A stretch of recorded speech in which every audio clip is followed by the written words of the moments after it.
11 सालों से भेल परियोजना शुरू नहीं हो पाई है। इसकी न्यायिक जांच उच्च न्यायालय के माध्यम से कराई जानी चाहिए। भेल परियोजना के संबंध में 7 दिन के अंदर लिखित आदेश दिया जाए। भूमि अधिग्रहण कानून के मुताबिक जमीन वापस किया जाए या अतिरिक्त मुआवजा दिया जाए। यदि भेल परियोजना में दिक्कतें हैं तो उसके स्थान पर दूसरा प्रोजेक्ट लाया जाए। ऐसी विभिन्न मांगों को लेकर आज भेल परियोजना प्रभावित किसान संघ की ओर से जिलाधिकारी को ज्ञापन दिया गया। मांगे पूरी न होने पर सोई हुई केंद्र और राज्य सरकार को जगाने 20 जून से भूख हड़ताल पर जाने की चेतावनी भी दी गई है।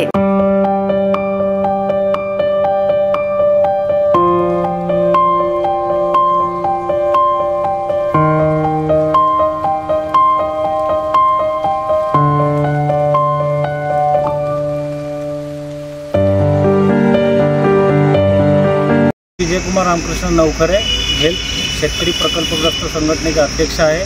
मागील 10 वर्षापासून आमची कंपनी मध्ये 550 एकर जमीन गेली होती। त्याच्यात 188 खातेदारांची जमीन गेलेली आहे।